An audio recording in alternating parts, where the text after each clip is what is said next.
It's that frozen moment for a minute.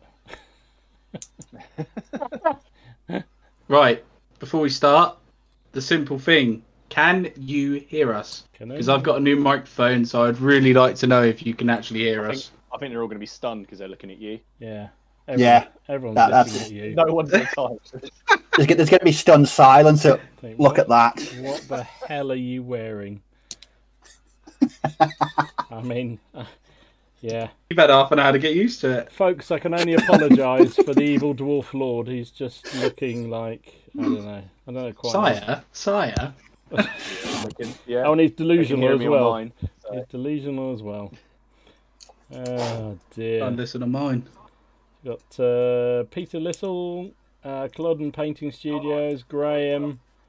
Apparently we're coming through loud and clear, but some fool is wearing some stupid outfit. I don't know what that is. Yeah, we got the Epic Joey, Tom the Wargamer, and GP. They'll say hello. Yeah, one's good. Yeah, one of them said he can hear, but he wishes he couldn't see. We feel the same, if it's any consolation.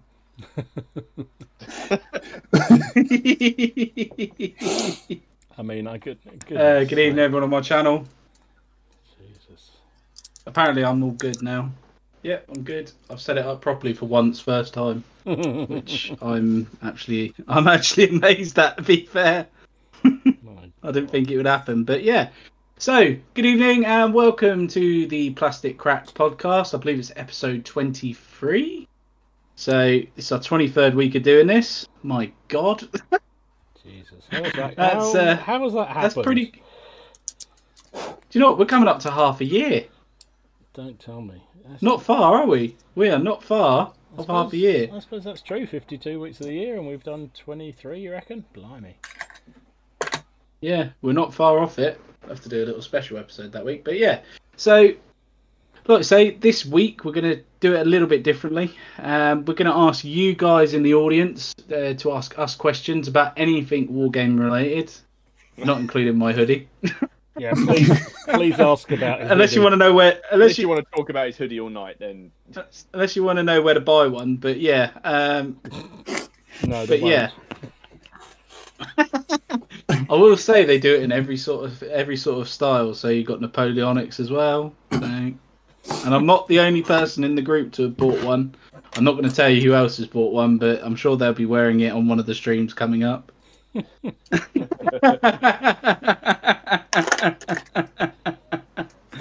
yeah, if you guys want to ask us anything, that might be, because that would be interesting. Yeah. Who do you think it is? Who do you think's actually done it? But yeah, we're going to turn it over to you this week. So if you get your questions come in or any topic you want us to discuss, I'm sure we're all more than happy to give you some input, and yeah, we'll go from there. So we'll just do our normal. Yeah, we'll just do our normal what everyone's been up to this week, and then we'll crack on after that. So this week, what have you been up to, Steve? This week I have been mostly painting. Well, all I've been painting really is War Machine. I've recaught the War Machine book, and I'm really enjoying this. It's just such a radical change from painting World War II bolt action stuff.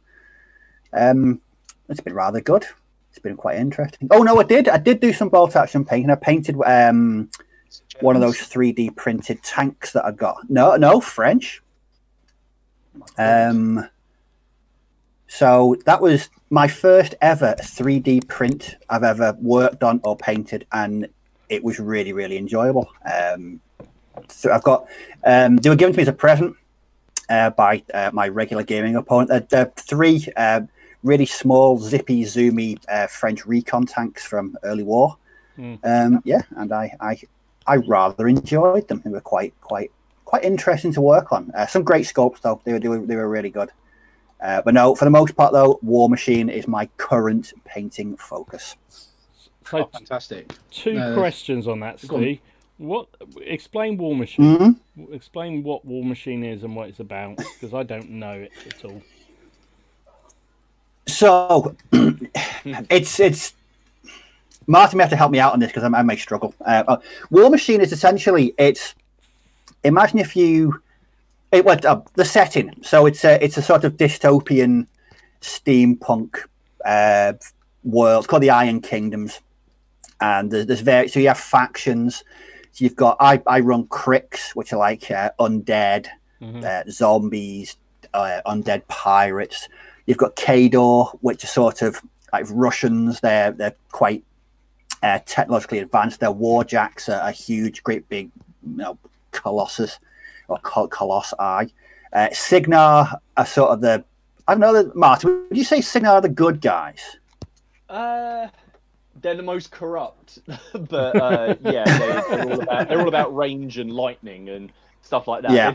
They've just had a civil war and they've got a new king, but their old king and part of the deposed faction are always there to try and like cause trouble. So they got the sort of image that they're the good guys, but they're really not. Right, and then is it? Sorry, is it futuristic? Like, yes and no. And no, it's a bit of everything on it really. It's like I say, it's dystopian. It's got an element of steampunk to it. Which I think you've got one of the other factions is the Menoth, which are kind of they're more. I think they're like a religious faction. They're nuts. Yeah, they're nuts. Yeah, they are. And then you've got the mercenaries and the freebooters, which is a really interesting faction.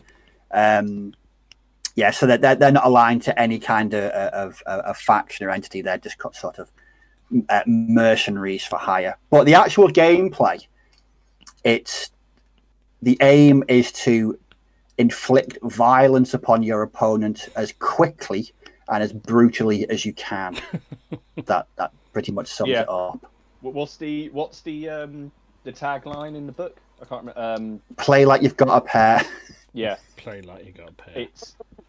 It's something like that anyway. Yeah. Yeah. There's no defensive play. You can't win. No. No army can win by playing defensively. So it's aggressive. You have to be aggressive. Yeah. Oh yeah. I mean, when any games, we used to put terrain down, but it never really came into it because what would always happen is that by about the second or third turn, everyone's in the middle, punching the crap out of each other. Yeah. But it's the way it works. It's all based around. So you have a central warcaster who is sort of the head of the war band or the faction, and then you use focus points to allocate to your various units and support. And they've got different abilities and buffs, and that's a small part. So it's all about kind of what's the best way to resource management when it comes to your focus points. Mm-hmm. But what I like about it is that it's just brutally good fun. So is it like a skirmish game? Is it only a few figures aside, or was it units? It can be. It can be. I mean, when I used to play it, so you have your warcaster, you have units of kind of 8 individuals, so you can have they're essentially infantry options. Mm-hmm. But then you've got what are called warjacks. Now these all operate on like it's like steam power, isn't it? It's steam power with like a magical. Yeah. All of them have got a thing called a cortex, which lets them receive focus, which is basically mana from your general, so that they can power up their shots. He can see through the eyes of his robots and do cool things. So yeah, like that crappy film that come out about London on the town sort of thing, like the things that would cities on those frigging wheels. Oh, that thing, yeah. Like that sort of thing. Yeah, you guys know what I'm talking about? No. Or you'd have like cities that I can't remember what it was called. That were on wheels rubbish, and... but... No, the Peter Jackson thing. Yeah, I think it's got the Jurassic Park guy in it. What, T-Rex? No, what's his name? Alan Grant. He's got Alan Grant in it. Oh, right. From Jurassic Park. I can't remember what it's bloody called. I can't remember either. But I think I've only you've sometimes you can have between as little as probably 6 figures up to around about 20-25. So it is a small skirmish based game, but what I like about it is the speed, and the rules are written to encourage you to not hang back, just to go all in and play the game that way. I've not played it for God, it's got to be over 14 years now. But I remember having some fantastic games and really quick games as well. I mean, some games can last, half an hour, 45 minutes, because the aim is to kill the opponent's warcaster. So if you can do that, you win. Yeah. There's always objectives, but if you can just nail the enemy general, then basically all of his warjacks just for. So you units in this are considered support options. You could do the whole game with your warcaster and giant robots. Right. You wouldn't have to have units. Units are kind of secondary. You don't sit there going, "Oh, units don't win you in the game." Units are there to support you, and they die quickly.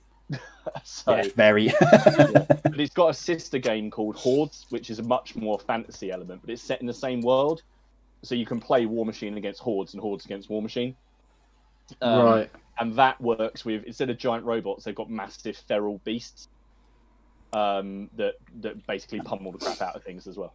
So there's quite a lot of factions. Because you've got 2 games. I think there's about 12. Right. I know they released one a couple of years ago that was basically like if the Nightmare Before Christmas decided to take up wargaming. It's all like pumpkin headed, like weird like little children running around with like little candy canes that have actually got knives in the end of them and things like that. Basic. Cheery, just an average night in Cambridge. Fantastic. So it's but is it sort of just? You have to forgive me. I don't play anything like this and never have done. But is it sort of just all a bit of just chuck loads of dice and it's sort of just there's no real tactics involved. You're just throwing dice and then everything dies and then you. No, there is, because you've got you get your warcasters and your warjacks have got certain abilities, and you've got to resource manage your focus tokens to be able to use certain spells, certain abilities. So while it's unashamedly brutally violent, there is a sort of nuanced approach to it when it comes to using your focus, which is it's kind of a good balance. So you can't just go in. You've got to think about where you're going to put those focus tokens. Who's going to need it this turn? So yeah, but it's when Martin said about the Hordes thing as well. You can play essentially 2 games against each other. So in War Machine, the warjacks have got hit boxes and hit points on their card, and every time they take damage, you roll and you determine on the card where they've been hit. So they could be hitting the cortex, the arm, the leg, the hull. Now once all the boxes are gone, the warjack's dead. Right. But with Hordes, what you've got is, because they're creatures, I think it's body, mind, spirit, and something else, but it works in the same way as the warjacks hitboxes. So you can essentially play 2 separate games against each other because they're set in the same world. And it's a really good way of being able to collect different factions, but still have games together. Yeah, I did a faction from each, so then I can play games against each other because I've got it's the same set, but then also I had 2 options when it came to playing my opponents. So. And it's been going for quite a long time now, actually, hasn't it? Oh, God, yeah. Neat. Oh, it sounds interesting, I must admit. It sounds like the sort of game that if you went to a convention, whenever they used to happen, and you had a couple of beers and you wanted to just have a bit of an easy afternoon, just play a fun game and have a real laugh. It sounds like that kind of game. It is. Yeah. It is one of those fun games. Whenever I've played it, it's always been a fun game because it can end so quickly. That's the best thing about it, is that there's some of the characters in the warjacks are so brutal and so good, but there's nothing that's really OP'd in it. So I used to play against my mates Kador, and we'd have 4 or 5 games in the same afternoon. Yeah, but they'd never be the same. They'd always be different. And that's what I liked about it, was that it was the diverse array of different games you could have. Just based on different factions and different abilities. Got you. Yeah, the thing is as Steve said, you have this resource called focus. So, for example, your general might have 7 focus. Then you can distribute that to your robots to allow them to do things, basically. Or you can keep it to cast spells, but also it adds to your armor. So if you've given out all of your focus, your guy's really, really vulnerable, and he'll just get smushed. Yeah. But if you hold on to it, your warjacks and your spells, you're not really doing anything. Right. So it all comes down to a risk-reward system. You're like, yes, I'm gonna give everything out, and then Steve's guy comes, jumping over something and then just punches your guy dead in the face, and that's it. It's over because you gave everything out. Yeah. Alternatively, you sit there holding on to everything, and your guys don't ever really do anything. They just get steamrolled. So it's a bit of a risk-reward system, isn't it? Interesting. Yeah. Yeah, definitely. Sounds an interesting option, that's for sure. And also, I'm going to ask about your 3D. Sorry, I'm monopolising this, but I'm interested in 3D. So, I was impressed. I looked at your video showing off those 3D tanks, and I've got some paint and glue stuff. And I think you have some really nice models. Some of them are really good. It looked to me like there wasn't an awful lot of layering like I've seen in all the ones I've got, and also the guns on your tanks look really quite delicate, whereas I've got some of them they're great tree trunks on a it's supposed to be a 37mm and it looks like a friggin' 52-inch howitzer. Yeah, I mean they're quite basic looking tanks. Now, having checked on the reference material, they were very, very just a very basic looking tank, so they're quite angular, and they're only really armed with a medium machine gun. So there's no anti-tank gun there. It's more of a recon. So that's why I was actually impressed with how sturdy they were. I mean, modeling a machine gun on 3D printing, I thought it'd be quite brittle. Yeah, but no, it was a really sturdy print. What I was impressed with though is that while it did have the printing kind of striations on there, they really weren't very prominent at all. Once they were painted and weathered, from 2 to 3 feet away, you wouldn't be able to tell that was a 3D printed model. That's good. I mean, I've resin, Steve. Yeah. Yeah. I mean, I've done this. I've got the same, and I a lot of people do moan about the stripes on them and what have you, and I think I agree. You don't often see them that much. But I know some people actually go to huge extremes to almost sort of cover them in some sort of paste to try and fill the gaps, if you like. And you didn't go that far. No, in fact, the cleanup was very, very minimal. It was a bit of plastic flash on the bits and pieces, but no, it was like about 15 minutes cleanup for the entire 3 tanks. They went together really well just using normal super glue. And painting them was really nice. It was just an enjoyable. It only took me less than an hour to paint that tank, but it was good. I've not based it yet though. I've not worked out what base I want to put it on. It needs a good solid base, I reckon.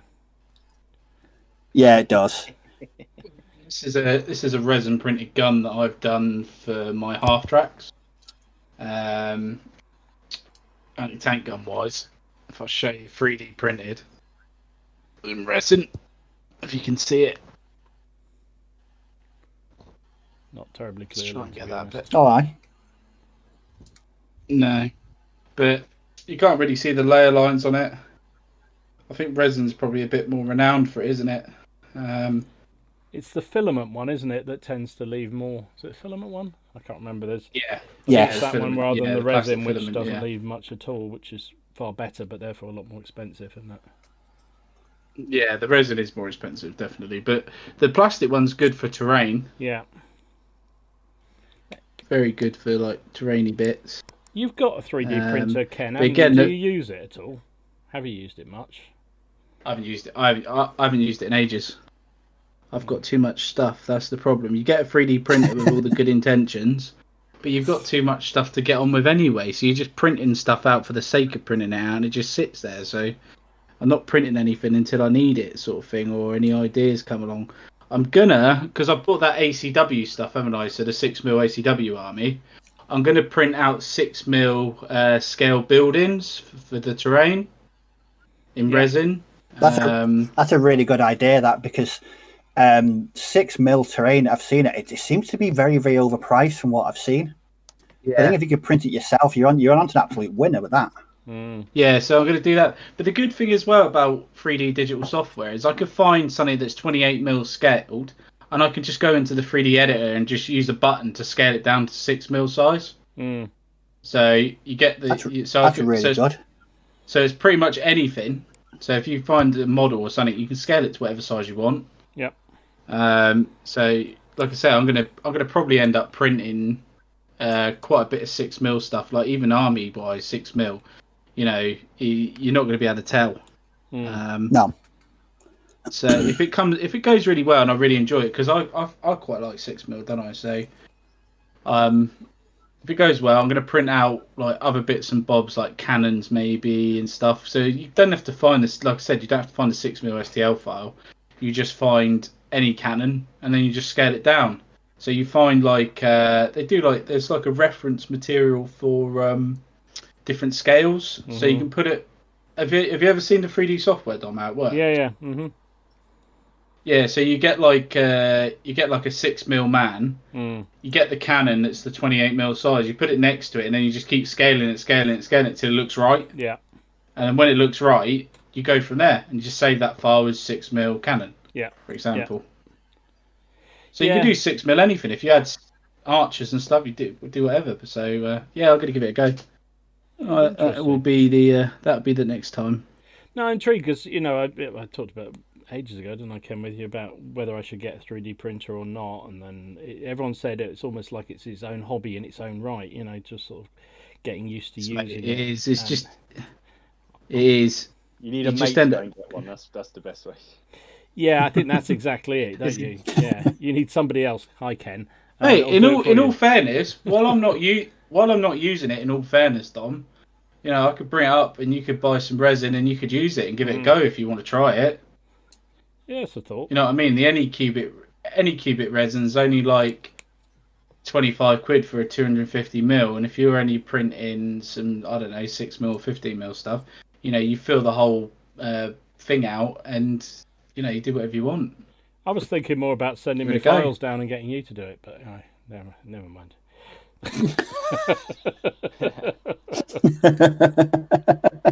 Scary sod, isn't he? Yeah. Oh, we got a couple of guys. Sorry, use my electric. Exactly. Oh, I'll give you 10p for that. We got Richard Smith. Hiya, mate. How you doing? Battle Knights. Hello, mate. How are you? We got the Stew Master. He says, hey lads, heard you guys like some 6mm ACW, because he's the master of that, isn't he? He is. Yeah, that's who you want to talk to, Ken. Oh, please. If you're not already, in the genuine serious term, can you come over to the Miniature Wargaming Warriors Facebook and send me a message or join? Because seriously, if you're doing the 6mm ACW, I would love to have a chat. Absolutely. Definitely. I have to shout out Winston. See, I'm not on my own. Winston A.B. Rees has said, right, just tuned in, and before we go any further, where's that livery and herald top from so I can buy one immediately? Oh, for God's sake, don't encourage him. There's been some people here mention it. Although not in the same... Not quite so favourably. Someone said they want to know where you got it from so they can boycott their production. Someone said that you need to have a green screen and have a burning castle under siege behind you. Oh my God! Oh, apparently that film you're looking for is called Mortal Engines, and that's it. That's the one. Yeah, that's the one. And someone asked if you're meant to be Richard. I don't know which Richard, but Henry V. Isn't it just Dick? Isn't that the one? No, it's Henry V. I'm Henry V. So there we go. Matt Wright says, "Evening lads, where did Ken get that phenomenal jumper from? Don't encourage him for God's what was the website, Martin? Because I haven't got it to hand. Hang on, I will tell you because I wouldn't put it past Ken to be on some kind of commission here. It's a really well established place called GearHomies.com. Gear Homies.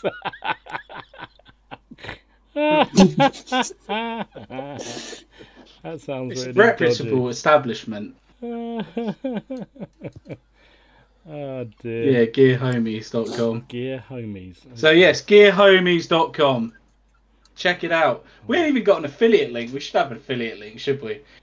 Don't get me wrong; they're a little bit pricey. I looked at it as in it's cool because gamers get it, don't they? Gamers get it. I think it's awesome. Some gamers get it. Some gamers get it. Trendy ones get it, Dom. Trendy. This is what you got to do nowadays to be down with the kids on YouTube. Is that right? Oh, okay. Oh my god! But no, I quite like it, and like I say, it's going to be. I got it because I think it's, cool for the videos. I'm going to put it in some of the medieval videos. Oh, so, but yeah, I have got a green screen, and that would be a great idea for next week. A burning castle in the background. Oh my god, pillaging. So we're getting like in a video animation of just like pillaging going on in the background and setting the light to something. My God. Stugmaster says Forward, man! Stugmaster says he's up for that anytime. He said he helped out King Matt the Superior with his Civil War stuff, and he'll do the same for you. So there you go. Oh dear, bloody hell. So, what are you working on then, guys? What are you working on tonight? We haven't even got through, have we? We're only on Ste. I know. I'm finishing these archers, and this week I haven't really got much done. Paid a few guys, but not a huge amount. I've been sorted, same as last week, really. I've just been having a little bit of a low spell. Just doing a bit of PC stuff, playing that Kingdom Come Deliverance, because it's really, really good. Check out the video. Do you like medieval times? Even Martin stopped watching the videos because he wants to buy it. Yeah, you're being detrimental. If I buy that, what am I going to buy all my Perry miniatures with? That's the thing. For the cost of that game, I can buy nearly 200 more Yorkists. So I need like it's only 13 quid. Huh? It's 13 quid, Martin. Yeah, but I've only got a PlayStation. My laptop won't run. My laptop won't run. Well, it will, but if it's on my laptop and I'm working on my laptop, it's not going to happen. No work is going to be done. If anyone who I work with, yeah. If you get it, I would get it on your laptop anyway, because I had it on PlayStation, and unless you got a PlayStation Pro, it run like absolute dog's muck. To be fair, it wasn't the greatest experience. So I did warn you. Nick Games on mine has just said that you could have that comic toy arrow through the head thing, so then people would know that you're painting archers. But it's fine because Henry V did get shot in the face with an arrow anyway, so you'd be even more in character. Can we reenact that next week? You've got a longbow, haven't you? I've got a longbow. Yeah, I'll come and shoot you with it. I don't mind. Yeah, fabulous. And Matt Wright says, think of the fun you could have wearing it about time. Once more, onto the bus, dear friends. Once more. Minutes of fun before you get disowned by your family. Yeah, true. Oh, dear. So what are you working on then, Martin? I am finishing off my latest batch of heavy cavalry for my Yorkists, partly because it's for the Wargamers Anonymous change. So I've got like 4 days left to do it, but I've just been. Well, I managed to get. To be fair, I did get half the unit done, and then I spent most of Saturday watching all of because it was the anniversary of Bosworth, so I spent most of the day at a virtual. Normally they have a big reenactment festival. Yeah. But obviously that couldn't happen this year. So they had loads of sort of online talks and reenactments. So people talking about weapons, warfare, cooking. Then they had a Ricardian and a Tudor guy just kind of arguing for an hour, which I enjoyed a lot. And yeah, it was really good actually. And we sort of just, even Haley sort of like started to get a bit interested in it, although that might be because we just finished watching that TV series called The White Queen. I nearly had a brain hemorrhage in the last episode of that because they're doing the Battle of Bosworth, and so far I've been able to cope with pretty much all of, like, obviously it's a TV series. There's things that they can't do, and I accept that. But in the end of it, the Battle of Bosworth, which took place on the 22nd of August in a big field outside of Leicester, was taking place in a forest in the snow. and I appreciate that the forest is there to hide the fact that, like, you know, they haven't got enough extras, but I started to wig out a little bit. Did they use flaming arrows or anything? No, arrows. Oh, flaming arrows. You know what, actually, come to think about it, I don't think I once saw a bow or an arrow in that entire series. Bloody hell. Now I think about it. There aren't very many, the battle scenes aren't like big. It's not focusing on that. It's more on the court side of stuff. Right. So it is good for what it is. But yeah, that nearly tipped me over the edge to the point where my my wife basically went to sleep so she didn't have to listen to me whinge. So so yeah, not a great deal. But I'm hoping to get these finished tonight. So tonight I'm just working on my my 2 lords. I'm sticking 2 sort of knights in 1 unit. So I'm trying to do a bunch of livery. So currently I'm trying to copy this flag onto this guy's sort of surcoat. Right. So I'm just trying to get Nice. the 2 on there. Yeah, it's easier when you've only got 2 colours to worry about. yeah. Well, it's they all go for these crazy patterns. I was talking to my friend earlier, and we were saying that if you've seen it, but the Earl of Warwick's, this is going to be absolutely mental when I try to do it. I have no idea how I'm going to do it. And then I sat there thinking, after the battle, he must go back to his tailor. And he's got this massive rip through this thing, and some poor sod's got to re-sew and stitch all of that. It's just a little thought about the little guy. About the Earl of Warwick's tailor, yeah. Or any of them, yeah. I think they might have sat there and thought, I wonder if anyone in like 400 years is going to think about me and think about what I used to do for the Earl of Warwick. I had to do all this after he's been through a bloody battle. There you go. Shouldn't you have a bit of a Nancy voice on when you're saying that? Oh, look at all the mud everywhere. How am I going to buff this one up? Or is that just politically incorrect? Probably is. Oh, God. You said it, not me, mate. Don't care. Duncan FX, evening, mate. How you doing? Medieval Warrior. Ah, there's the man to ask about all this thing. We got another expert on the period. Hello, mate. How you doing? Oh, and Matt Wright has come up with a question that's going to keep Martin and Medieval Warrior going for the next 20 minutes at least. Is there a good book anybody can recommend on the War of the Roses? What, fiction or non-fiction? Good question. Let's start with fiction, because that's easy. There's a series of books which I think is one of the best series that I've read recently, and it's just called the Kingmaker series. It's 4 books, but it starts with the first book's called Winter Pilgrims. It's by a guy called Toby Clements. Yep. And it's told from the point of view of 2 commoners who are caught up in the Wars of the Roses, and you only meet the big lords and the big players occasionally. It's all told from the view of the commoner, the longbowman. Mm-hmm. But it's because he wanted to make it as authentic as possible, he went and did loads of research. He joined reenactment societies. He talks about the type of food they're eating. There's a lot of stuff about medical procedures in it as well, and they are. By the end of the last book, I was actually getting quite tense about what was going to happen. Even though you know exactly what's going to happen. If fiction-wise, I'd highly recommend those for the Wars of the Roses. So he's looking for non-fiction. Non-fiction. Well, there you go. Non-fiction.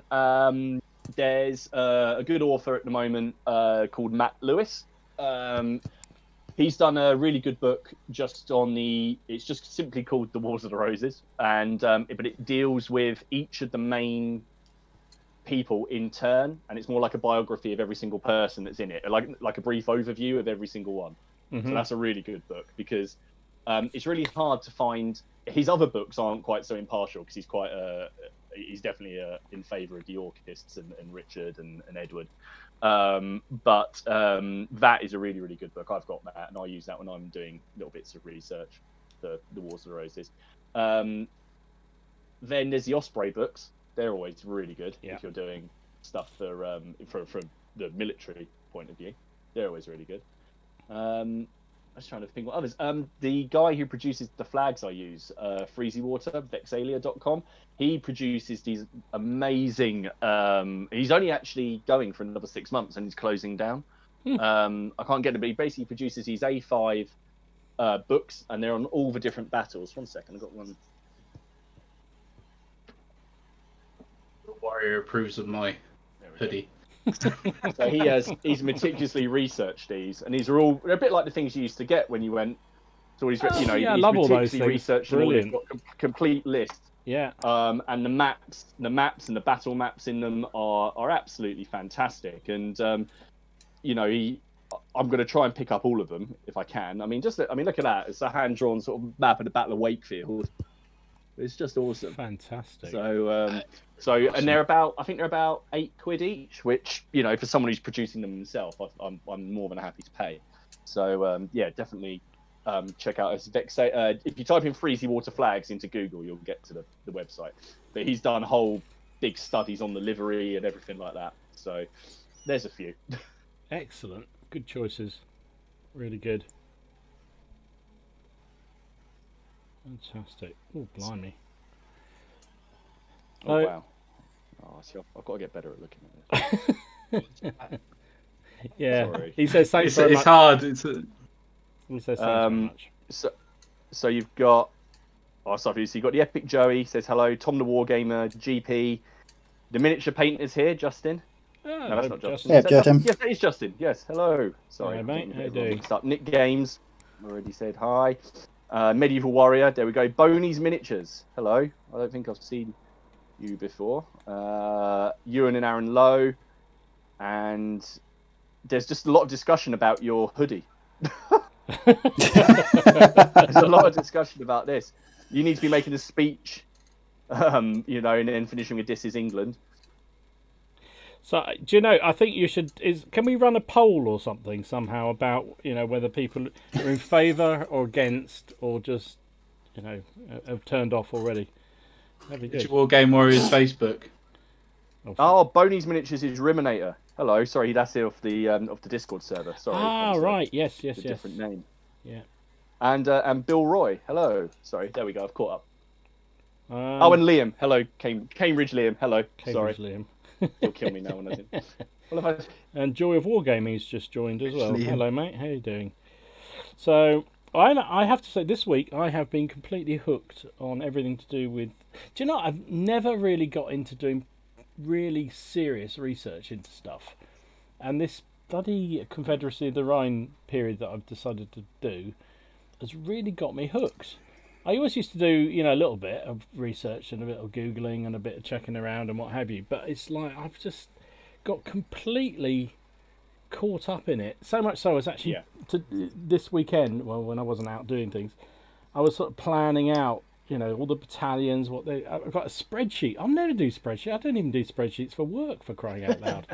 And I've got spreadsheets of all the different equipment they've got and all the different colour schemes they all had, each different regiment had. And I've gone from sort of thinking, well, I'm just going to do my little, I'm just going to do my army that I could use for sharp practice, and then expand into, having a few regiments for black powder. So I'm going to do the entire 1812 Berg Brigade, which is like 7 regiments of, no, 7 battalions of foot. Some guns and various other things. It's like, oh, for crying out loud. So yeah, it's got me completely hooked. I'm completely hooked on it, but really enjoying doing the research. And I have to say, there was a guy, and I'll have to try and find his name, but there was a guy who came in, made a comment on the video I put up about it, really super helpful, talking about all the differences, because it's, although Napoleonics, you can get a hell of a lot of good books and good research on it, sort of the more obscure nations like this are really hard to find out all the little differences about them, and the sort of the different, because things like that, like there were 4 regiments of foot from the Berg duchy, and 3 of them had little pom-poms on their shakos, but the other one didn't, had a long plume on its shako. For it. I don't know why they would do that, I have no idea, but they did. So if you're going to do it fairly accurately, you know, you need to need to show that. And it's like, I would never even thought of that. Now, probably I would never have managed to. I probably would have been quite happy with my life if I had never known that. But now I know it. I can't unknow it, so I'm going to have to do it. So it's kind of taken over everything. So yeah, and I did finish off some Polish or other Portuguese even. Yeah. It's when you start listening to audiobooks of it and you start buying hoodies from the internet when you get into a new period. That's kind of the issue when you know you've got too far. And then you start bringing characters into your army from the books. And you're like, oh my God, this medieval period has hit me so hard. I'm so into the 100 Years' War now. I am absolutely in love with the 100 Years' War. The archer, the humble archer. Oh my God, he's got respect. It's even making me thinking about buying a bow. Let's go there. God. Bloody hell, really? It's good fun, archery. Yeah, I totally recommend it as a hobby. Yeah, no, I love doing archery. I've done it, you know, a few times, and I did enjoy it. So it is making. There's an archery club just down the road from me as well. So it has made me think about it, to be honest with you. I know I'll never be able to pull back a war bow. Jesus Christ. I'd have to have arms like a bloody tank to be able to do that. Just start me on a beginner bow. But yeah, no, I've definitely, yeah, glad I did this period, to be fair. It's one of them. And it's the same for you, Dom, isn't it, really? It's like, you know, you're starting something you've never done before. You're so close to French, it's unreal. You've even using French models. I am nowhere near to French, mate. Let's get this absolutely clear. I'm nowhere near to French. These are just press scan Germans. Just their neighbours. Exactly. Just their neighbours. It's one step closer. I do think it's one of the fun things about this hobby, isn't it? I mean, I think, you know, actually Peter's little question of the week was kind of along this lines, which is probably a good idea to talk about at this point, because he was asking the question, does your historical reading material influence your purchase of miniatures, or do you buy your miniatures then read about the period? Now, I know the answer from Ken straight away, but what about the rest of you guys? Martin, what about you? Do you do it with the period first, and then, or the miniatures first, basically? I guess that when I read around in the period, you know, there'll be something that like takes my interest, so I'll probably purchase that first. You know, case in point, I really like the historical character of William Hastings. So he was the first division that I made for my Yorkists. Right. But I'd already decided to do the Wars of the Roses, but then I tend to do a lot more reading around it. I'm just going to duck out very briefly because I've just realised that the coat of arms I've been copying, I had upside down. Oh no! So I've done him entirely back to front. And look at Ken's face. Yeah, so I realised the flag is upside down, and I've just realised, and I'm going to go and respray this model because I'm going to swear a lot. So I'll be back in 2 seconds. Love it. I love it. So there you go. Oh my God. Right, I'll be back in a second. See, this is one of the pains of medievals when you're trying to do this kind of stuff. Right, I'll be back in a sec. So what about you, Steve? Do you get into the period first, or the models first? What gets you hot under the collar? I'd probably say the period.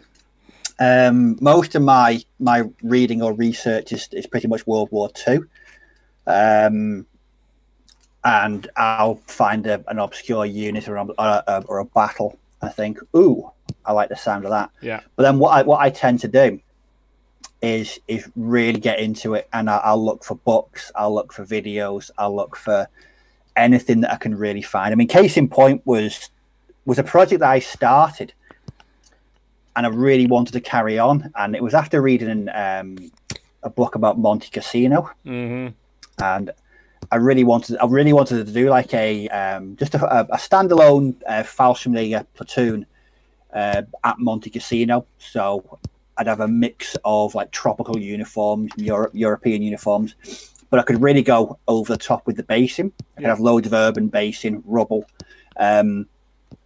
and read the book. I then went and read, accounts of the battle online. I watched a couple of videos, and I don't know what happened. That just stopped because I think I got into something else. And that's the problem, is that things are constantly. I don't know. They just seem to get in the way. What I need to do, ideally, is expand my research out of World War II and start looking at other periods, because, if you looked at I've got bookcases in my living room, and it's 99.9% World War II books. Right. I've sometimes researched World War One, but that's about it. That is literally the only real period that I really research is World War II. So I really need to branch out. That's probably why I only pretty much game World War II as well. I don't know much about. I've got a slight a knowledge of several periods, but not enough that I'd be like Napoleonics. And I know a very brief history of the Napoleonic War, but individual nations, regiments, and the uniforms, absolutely not. Now, I'd love to get that involved if I enjoyed painting Napoleonics, which I don't. So that puts a bit of a dampener on that one.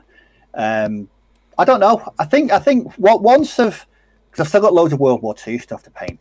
I think I will have to start looking at more, like Ken said, medievals or something around there.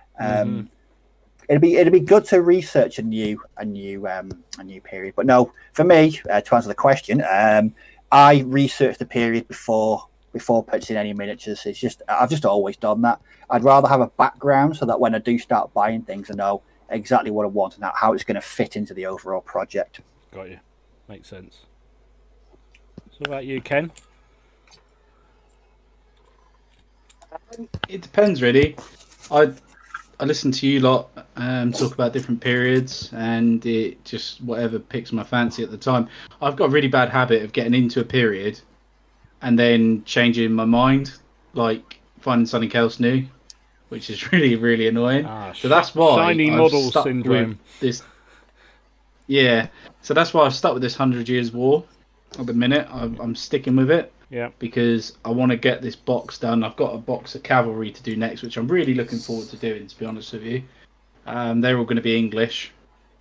I might not do the French for another year or two, I might give the French a miss for another year or two, give it a break, go to something else. So I don't know when that 6mm stuff's going to be here, but I'm very much looking forward to doing that.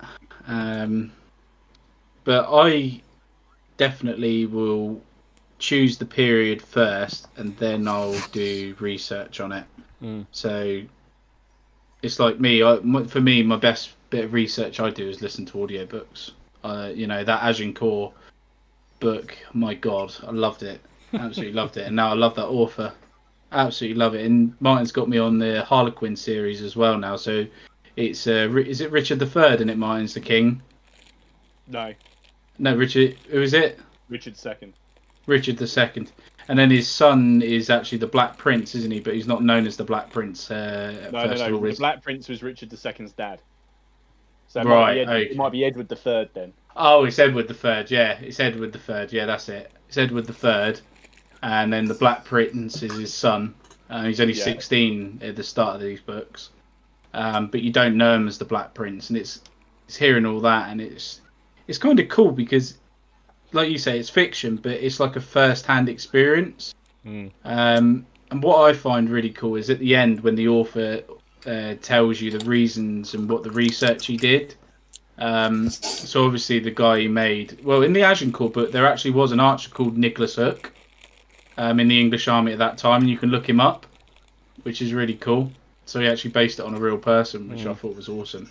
But the books that I'm reading at the minute, the one that I've just read, he says everything in it is historically accurate apart from one piece where he wanted the main character to have something to do when they sacked Khan. So he made like a little bit up, just to make it a bit more involved for the character. But it's quite surprising to actually hear how close that he keeps to the history. And then I know as well, after I've listened to it, that what's actually been said in that book's actually, you know, reasonably quite true. So I know a bit of history as well as listening to a story from first hand. So yeah, do enjoy it very much. But I'll do the same. When I start this ACW stuff, I'm sure I'll be watching Gettysburg again and again and again and again. Oh, and I'll watch Ken, on that front there, yeah, go on. If you want a good book to read for American Civil War, get a copy. It's called For the Union by Elijah Hunt Rhodes, and it's his war diaries, and it's absolutely brilliant. It is so good. And also watch. It's called For the Union. But I picked that up because I watched Civil War by Ken Burns on Netflix, which is one of the best historical documentaries I have ever watched. Ken Burns, yeah? Yeah, American Civil War. I think it's just called The War, but it's absolutely brilliant. I'll have to give that a go then, Steve, because I love stuff like that, especially if it's like a series or something. But no, it's just one of the things. I watched Andersonville as well the other day. Oh yeah. Just like from the prisoners' perspective when they were captured. You know that Bernard Cornwell, who wrote Harlequin and everything, he's done a series on the American Civil War as well, right? Yep. Shut up.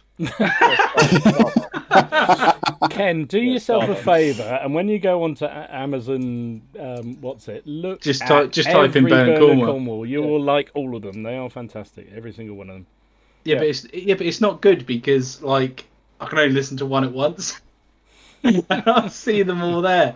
At least I've got set books for certain periods. But no, I didn't know that. This author's become my favourite author. And then you can mix it up because Sharp's son makes an appearance in Starbuck. So Sharp, who's fighting in the Napoleonic Wars, his son, it then turns up in the American Civil War. Oh my god! Do you know, I've never read the Starbuck series. I've never read that one. That's one of the few ones. I've read every other book he's done, including that one of the Stonehenge book, wasn't it? Around a prehistoric time. Yeah, I was going to listen to that next. I was going to listen to that after this, to be fair. Is that Dark Ages, is it? No, it's Stone Age. Prehistory. It's it's Bronze Oh, right. And, Neolithic. Yeah, it's bloody hell. Very early. All right, maybe I'll give that one a little miss for the You're going to struggle to find figures for that one, Ken. That's for sure. Yeah, sculpt my own, can I? There you go. There you go. You can get your 3D printer game, no problems. Yeah, I think. Yeah, exactly. Yeah, Joy of Wargaming says there's a sort of feedback loop, isn't there? You read because you're curious, and read inspires the wargaming, which inspires more reading. Yeah, that's fair, true. Inspires more purchasing of models as well. Yeah. Yeah.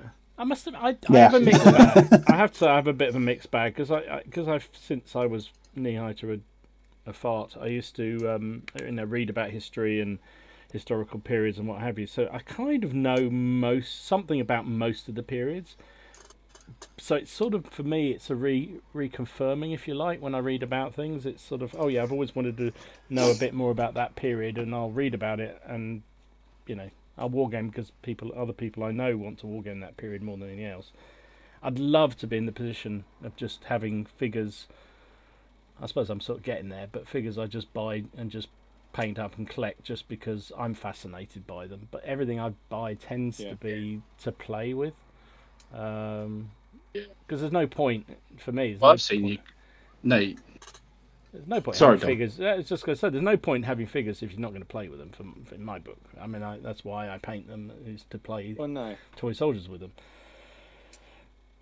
But doesn't mean that sometimes they come in and out of favour, and some people, some figures are, as you saw, Ken, when you came to the Garage of Doom, there's figures in there that have been in there for 15 years, probably 20 years, and haven't been touched. And you got them out. Yeah, but you got them out. You got them out and had a look. They got some love. Oh, I know what I've got. They're still there, and they will come out at some point again.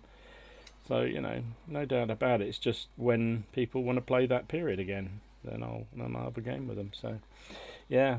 But yeah, that's the thing, isn't it? You used to say a new rule set doesn't come out in a couple of months. It is absolutely amazing for those periods you've got, you know? Exactly. Well, I was thinking about though that so that rule set that is being given out on War Games Illustrated. You've got them, haven't you, Martin? Yeah, I've got it. I've got it just here. It's never mind the bill hook. That's the one. That one. Yeah, I'm waiting for my copy of the magazine to arrive because I want to read that because I thought that would be really interesting and I'd love to. Then I would dust down my medievals and have a go with that because that sounded promising. It looks good. Yeah, it looks good. I'm going to I was going to do a review and a sort of a walkthrough maybe of the system once I got my head around it.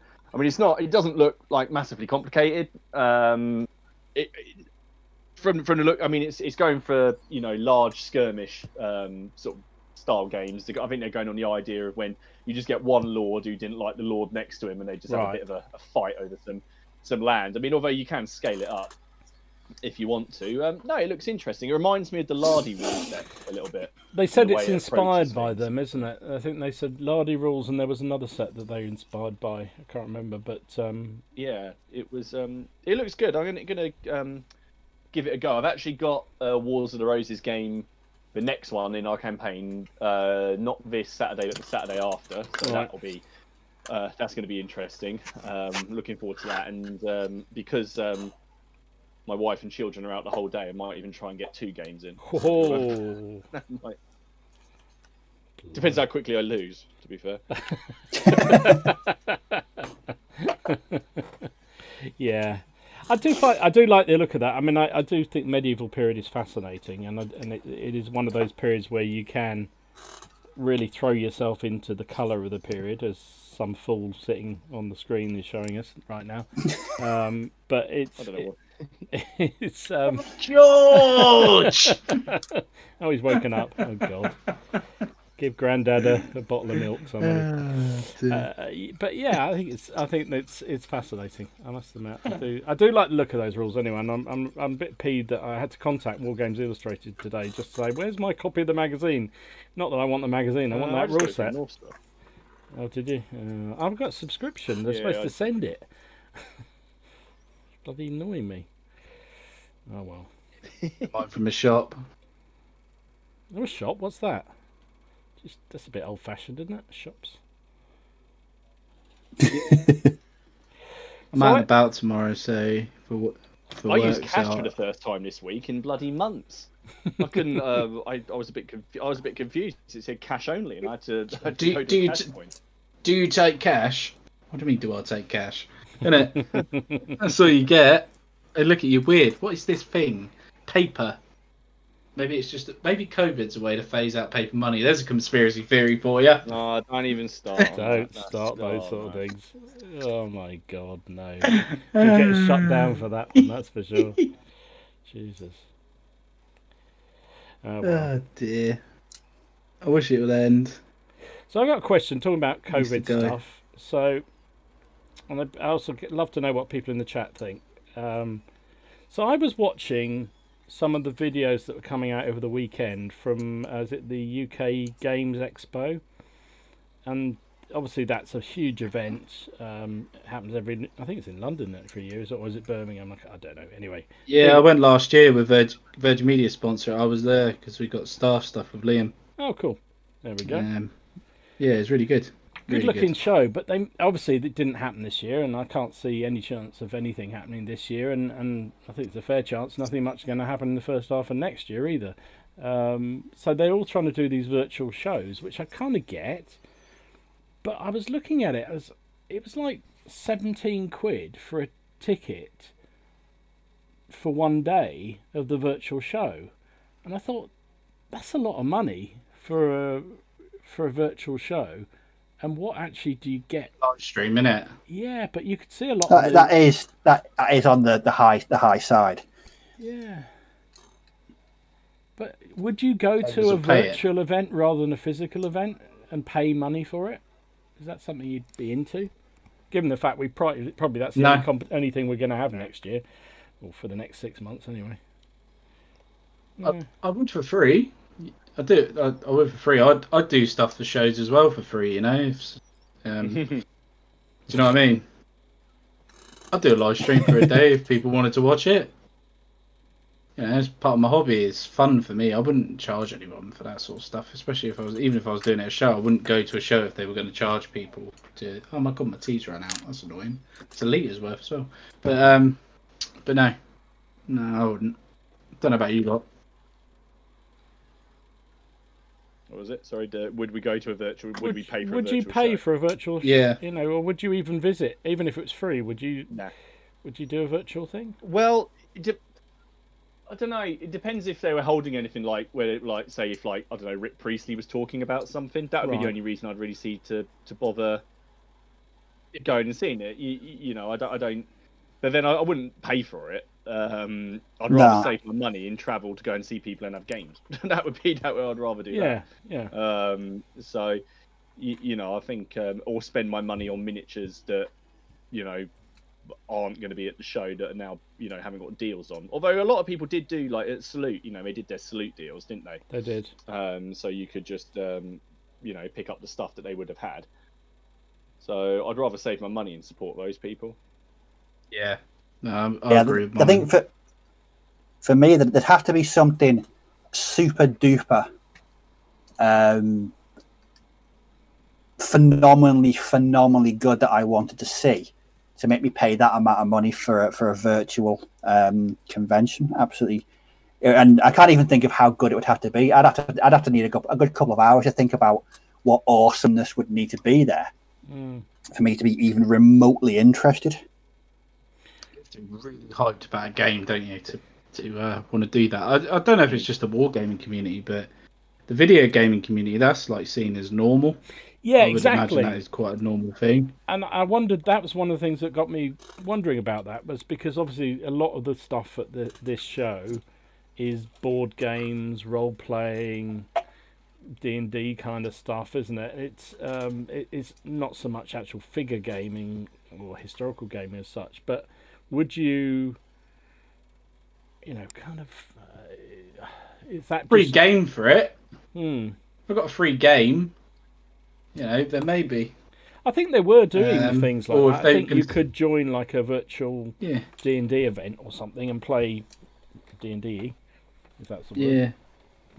Or even if you got a couple of models shipped to you, if it was like a tabletop one, yeah, and there was like a choice of you could have 5 bespoke models that have been sculpted for this show that would get sent to you, yeah. I'd probably do it then if there was something physical, like a reward. Because like when you go to Salute, you get your little bag of goodies. It might be a load of pamphlets and maybe a badge or something like that, but you get something, you know, something to remember it by. But if you do it all virtual, what you got to remember it by? Well, I suppose all the packages that really arrive there, 3 weeks later in the post. The invoice. Yeah. But yeah. God, that's interesting. Eccentric Man says in chat, there's been 2 virtual lard days that have been well attended with people playing lard games on Zoom. Now, I get that. I absolutely get that. And do you pay for that, though? Do you pay for that one, Ken? I'm not sure. Be interested to know, because I've seen that and I thought that would be great fun to do, in lieu of actual physical gaming, obviously. You could play like one of your subscribers on Zoom, couldn't you? Well, that was one of the things I was thinking about doing. Yeah, that was definitely thinking about doing at some point when I can do bloody live streaming. Yeah, we found that out the other day, didn't we, Dom? Yeah. It's free, apparently. There you go. It says it's free. Now that I think is great fun, and but again, you see that I understand. Free gaming online. And we played Table Simulator, didn't we, Ken? And it was fun, and it was better than not doing any gaming at all. So I get all that. Yeah. But it doesn't cost you any money. But I wouldn't pay. Would I actually? Now there's an interesting thought. If Rick Priestley said to you, he'll play a game of Black Powder on the Perry's tables with the Perrys on his side against us, would you pay money to do that on Zoom? What, virtually? Yeah. Yes. Right. Yes. Actually, that was a silly question to ask you I'm- about anything to do with the Perrys. I know. I'm sorry. No. I don't know, actually. In all honesty, no, because I don't think he would do that, and I don't think the Perrys would do it either. I don't think they would charge for that. Do you know what I mean? Do you know what I mean? I think would just seem as they're just normal people, aren't they? But yeah, I see what you're saying. Not virtually, I don't think I would. I'd like to do it in person, play the game in person, but not virtually. But I know Martin would. Yeah, actually, Graham's just pointed out we played Saga on Zoom, and that worked pretty well as well. I mean, it was a good option. It worked fine. But I think all those things I can understand because it was a good stopgap. It's a good way of, if you can't play any actual gaming, it's fine. But I don't know that I'd actually pay. Especially if you got someone that lives miles away. Martin, we might have to try that for Black Powder. Yeah, well, no, I'll talk to you about that when the stream's over. Yeah. Yeah, I've definitely got some dates where you can come and have a game. Nice. I think it's intriguing. That intrigued me anyway. But so it's interesting to see everyone thought the same thing. It wasn't just me being a tightwad. I just thought, bloody hell, you've got to be kidding. Because I went online to see what it was all about, and I thought, oh, it could be interesting. You know, while I'm sitting there with nothing, while I'm painting or whatever, you can just listen to some of the stuff. And then I saw how much it was. I thought, nah, don't think so. Nah. Yeah, it's like if Warfare did something similar this year. You know, basically you're just paying realistically to, for example, I don't know, get access to deals, I guess. If you did, because didn't someone do a miniatures convention? I swear there was something. Yeah, there was a 40k one, like 40k and all that did a miniature convention. I can't remember what it was. It wasn't really historical, but it's more sci-fi and stuff. But you would go into a Discord chat with, say, Goobertown Hobbies, and there'd be like 4 or 5 of you there, and you get to talk to him and stuff like that, and you're paying for that privilege, which you wouldn't normally get to do. And he might give you some painting techniques, or you get some skilled painters or stuff like that. But I wouldn't pay 17 quid for it. Maybe a 5. No. You know, if I understand I'm paying for their time, maybe in the organiser's time to set it up, I wouldn't. £17, especially when you got a big company like, big thing like Games Expo and all that. But you can understand they need the money, don't they? Because they've got to pay the rent for that space, and it's pretty crazy, really. It's gonna obviously all this will stop hopefully once we get past this COVID situation, but I just can't wait to be able to meet up with you guys at a convention. It's going to be bloody awesome. Do you know what I mean? It'd be nice to say hello. As long as you don't wear that bloody top. No, I'm wearing it. Sorry. Yeah, no, I don't. Yeah. Yeah. Now you've said it. I'm wearing it. Oh, it'd be great if I get pulled over on the way up the Oars, Dom, wouldn't it? Hello. What's your name? Henry V, King of England. You can call me Sire. Oh God! You would be breathalyzed, so bloody fat. You would. It'd be unbelievable. It'd be amazing. And if you just had mead, that'd be even better. Have you consumed any alcohol? Do you mean, are you talking about kind mead, sir? Because if you are, I may have had 1 or 2 beverage down the local alehouse. Someone's asked a while ago, actually, someone asked us what our top 5 war games are, but I don't think we have time to do that. But if someone just said to you quickly, what's your top war game? If I just went, what's your top war game? What would you say? Just off the cuff. What would you say, Ken? Musket and Tomahawks too. What about Dom? Oh bloody hell! I probably at the moment it'd be that, yeah. But then it could equally be Sharp Practice would be another one that'd be up there, and Bolt Action. Yeah, mine is Musket and Tomahawks and Bolt Action. Tomahawks, Sharp Practice, and Bolt Action. There would be my current 3. I'll ask Steve just in case he doesn't say Bolt Action. 40k. Nah, Bolt Action. I was about to say, fuck off, Steve. Get off the bloody thing. I've sold all my 40k, mate. It's gone. I've only got an Orc Army left. I think you triggered him. I've not played last time I played 40k was probably in about 1998. What did it do to us? I'd have to. Oh, I'd dear. have to say. I'd just say I could do for. I could say Black Powder, By Fire and Sword, and Saga. I enjoy all three of those. Yeah. To be fair, though, Martin, I reckon I'm going to enjoy Black Powder when we play it. Since I've watched you play, it looks very, very good. Who do you want to be? Do you want to be the French or the British? Ooh, I'll let you interesting. To be honest, I know you just want to be the British because you want to take the 95th to wind me up. But now, to be fair, I would like to play as the British, especially the first game in. But then I've got to worry because I played as the Americans against Dom and absolutely slaughtered him in the first game. So do I just go to French and just wind you up? And even more with the 95th, so you can't even use them. Oh, no, I'll be British. The thing is, if I ended up in charge of a 95th, I don't actually know what I'd do with them. I think I'd just run them at the enemy and just ask Hayley for help. Just get them Say, killed. Hayley, how do I play these? Hayley, what do I do here? Oh, she'll just come and take over. It would be you two playing. There's been quite a lot of chat. Jesus. Someone said, yeah, Napoleonics can be exhausting. I agree. I agree. See, that's another thing as well. Yeah. I'm stuck with that. I want to paint some Napoleonics because I know when I play Black Powder with you, I'm going to want to paint some, and I'm really scared because I know what bits they are. But you need to pick a different period, though. You could pick a different Black Powder period, but you could do. What about the War of 1812? Could do that, can I? You could. Well, yeah, that's still all the same uniforms. Yeah, same stuff though. Oh. But what are you going to do for you'd your What are you going to do for your 6 mils? Are you going to use bolt action, Black Powder for that? Because you can play ACW Black Powder. Yeah, I think I will. Yeah, it comes with a set of rules from Polymus or something like that. Polmus, POL. I can't remember the bloody name of it. I'll get it up in a minute. But I can't even pronounce it. I just look at it and go, yeah, it's that. Let's have a look. What is it called? No chance of look playing it up it. now.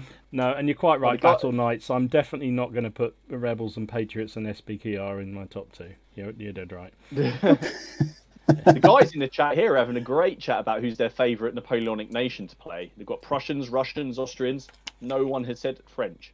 What about Swedish? I'm Swedish are all my thing. I want to play. Someone's just said, "Is there any Frederick the Great fanboys?" Is that Swedish?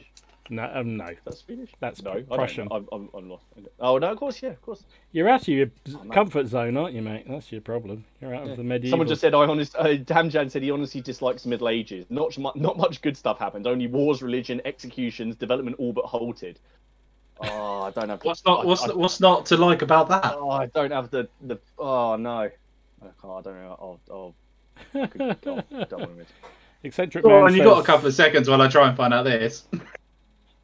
Eccentric man says Congo is the best game to play. Ken. That's interesting. Sorry, carry on. Ken, someone said that when COVID is over, you're going to have to wear that outfit, go outside and then sneeze in public. It's not real chainmail though, so the stuff they throw at him isn't really it's not going to deflect. And then King Matt's just joined. He's been doing some live streams recently. Have you guys watched any of them? King Matt. I was watching some of his stuff earlier because he's been painting up his Romans, and he's been having some good chats on there. Actually, it's worth having a look. I saw it was on last night, and I was going to join, but then I can't remember. The missus said about doing something, so I ended up doing that instead. Polmus. It is Polmus. That's the name. P-O is Pol and then M-O-S. I think I'm pronouncing that right. So P-O-L-E-M-O-S. Yeah, Polmus. That's the rule set that comes with it. So I don't know nothing about it, but yeah, it'll probably be Black Powder. To be fair, I'm sorry, a little bit stunned with what Martin was saying about nobody liking the French in the Napoleonic period. That's I'm absolutely amazed and very pleased and very proud. I might just have to be. Yeah, but then if I play as French, that means I'll always have an opponent. Yeah. I don't know. It's weird, isn't it? Because I always thought there were so many Napoleonic fanboys out there that you'd always have loads of people. I mean, there's oddballs like Graham here who loves Spanish, and I like the weird nations as well. But you know, God. who did did the French have any allies, or was it just the French? Because I don't know. They weren't really massive allies. They were people they conquered. They forced into fighting for them. Yeah. And they had the Italians, the Kingdom of Naples. Well, basically everyone who now occupies Italy as a country now. Yeah. The Confederation of the Rhine. I mean, well, the Prussians fought on their side at one point. So did the Austrians at one point. Yeah. The only people who definitely didn't for any point of time were the British and the Russians. They're pretty much the only people who didn't fight on their side at one point or another, but they were all forced into it. So, but that's the beauty of the period. That's why I think it's a fascinating period, because you can pick an army, and they swap sides quite a bit. Yeah. Oh, yeah. Speaking of Napoleonic French, I'm gonna make an on-stream live pledge. Cool. So see these here. Yeah. Oh, it's French. God. They're French. Yeah. They've been sat on my thing of figures here since January. Oh my God. Since I finished those 14 that I painted over January. By the time we do the stream next week, these will be painted and fully finished. Oh, Based? Well, I don't know about based because I'll try and base. But you got to be based in a funny way, because I'm following the basing that the Perry miniatures, so they come in on the little pamphlet. Then there's a basing kind of guide on there. But no, I pledged that, except what we've got a standard carrier, an officer, and a dude with his drum. So, just to give me something different to paint, I pledge that these will be fully painted by 8 o'clock next Monday. wow. Wow. You heard it here first. Wow. I'm impressed, Steve. I'm really impressed. So, but we all have I don't know what I've set. I don't know what I've set myself up for here. Yeah, I'll get these archers done. yeah. When I finish these, I've got some nice samurai figures, like fantasy samurai figures, that I'm going to work on. So I'm just desperately trying to get through these. Well, I think I'm doing enough of a penalty by painting sort of French. So I think that's good enough. Sort of French. Sort of French. Sort of French. So when you play someone, you're gonna have to go. You just say, "I'm gonna fire at Dom's, not the French, and not the guard." No, they're German. It's fine. It's okay. That's all I'm keeping to myself. German, and they're white. They have their white uniforms. So it's even worse, right? We all know how much fun white is to paint. I can give you a cheating way to do that, because I did those Italians really quickly. Go on then. Which is just a light grey spray in that apothecary white, and then just dry brushed with that what's it called? Hang on, got it here. Paraxeti white from Citadel, and that worked really, really well. And when they're all, because when you look at one figure on your own, you're like, I don't know. But when I started clumping them all together, and I added in a few different coloured trousers and things like that, just to separate them out a little bit. Yeah. I thought actually it came together really well. So that's what I'm going to do for the rest of my Italians, because I intend to do an entire brigade. I actually, to be fair, that's how I did some white uniform stuff. I can't remember what they were for, but that's pretty much what I did with them, and it did work really nicely. And that's one of the reasons why I thought, well, I don't mind having a go at doing these fellas, because I think they will be relatively easy to do. We'll see. I may be swearing by the end of the week, but especially if I do go through my whole... I guarantee I'll be swearing by the end of the week after pledging to paint these. Regretting it's the... You've been caught. Thinking, what have I done? So you shouldn't go making grand... The thing is, though... Sorry, carry on. The thing is, when the ones that are painted, I am really, really happy with the way I painted them. And I just like looking at them. And like I kept thinking to myself, imagine painting the whole box. Imagine having the whole like 40 odd miniatures all painted. How bloody awesome would that be? It's just unfortunate that I hate painting them. But I do want to be able to paint Napoleonics or AWI. I think classical uniforms. But it's just something I've got to conquer. But I don't know. We'll see. Yeah. You got it. Oh, started off a whole thing here by saying about the Russians not fighting on one side, fighting on the. They did apparently. They were allied to the French at one point, although they didn't actually fight. So that's my defence in there. So there you go. I'm sorry. I've started something on mine now. Damjan's come back to me and said, "Will someone explain compared to antiquity in the Renaissance area? You can't say that the Middle Ages didn't slow down the development, and pure war isn't necessarily that fun, especially an unjust war." That's quite deep.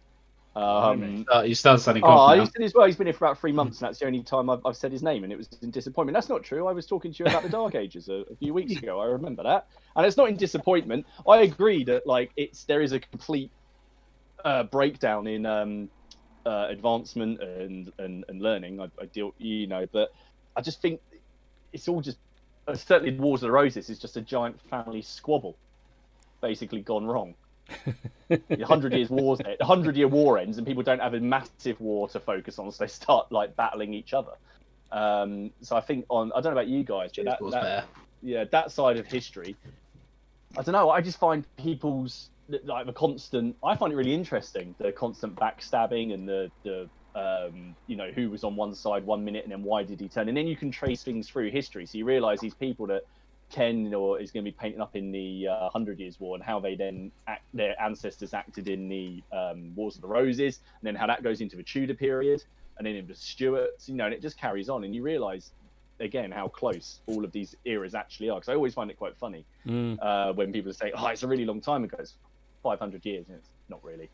It's not that long, really. In the grand scheme of things. How many of us are actually related to him? How many offspring? It'd be crazy, wouldn't it? Turn into Danny Dyer. Bloody hell. What? Danny Dyer, yeah. Be related to Richard III. Oh, right. I thought you meant you were related to him. I was like, hang on, what? What are you on about? Oh, dear. Yeah. I don't know. I think that whole period, of the medieval period, that whole 100 Years' War of the Roses, is just fascinating. Even the earlier period, which I kind of also like. They're just full of just characters. So many of them are just absolute bastards. Yeah. But they're just fascinating for that whole point. I'm just amazed by them. Absolutely amazing. So John Cornwall, my God, that man, I just absolutely, wow, is all I can say. Is that the livery you're going to paint? No, am I hell going to paint that?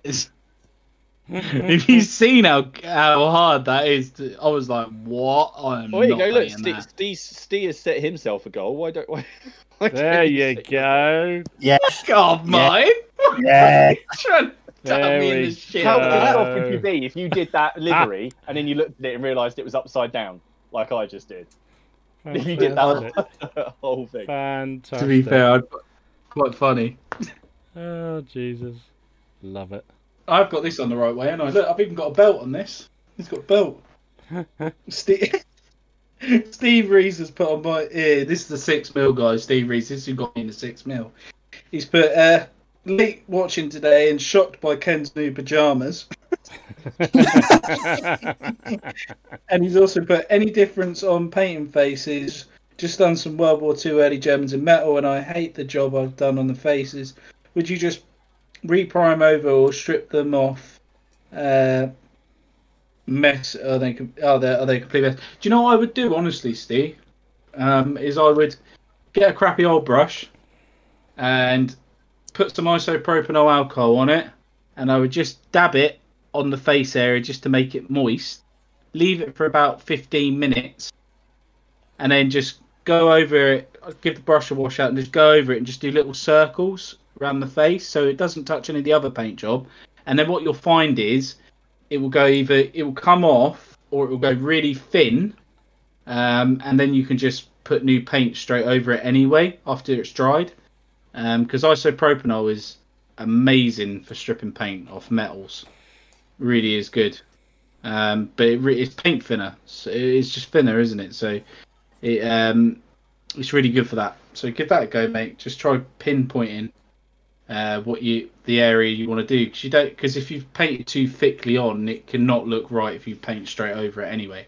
So even if there's still some colour there, just give it a prime of say like a grey or something with really thin coat, and then go over and try again. That's what I would do.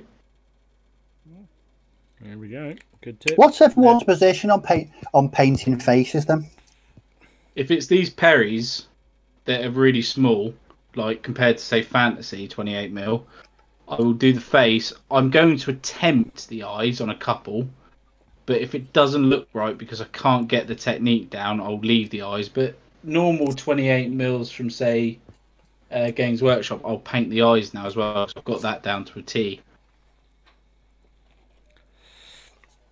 Yeah, I tend to paint all my face. I tend to do a base coat, which is usually contrast now, and then I highlight up 2 or 3 times. It's not very long. It doesn't take me very long at all. I just tend to do contrast. Then I do sort of these areas here, so the forehead and then the cheeks down to here, and then I come back in with something lighter and do the tip of the nose, above the eyes and the chin, and then eyes. Depends on the model. If it's in the front rank or if it's a commander, I'll do the eyes. Yeah, I like that Archer. About to say, or the Archer that I sent to Ken, which I was swearing about. I also found I've got another one of those. I've got 2 more of those because you could arm it with a big hammer as well. I found another one in the box. I don't know why I had 3. I can only assume the people I was with just gave them all to me. I don't know. I was going to say on faces. I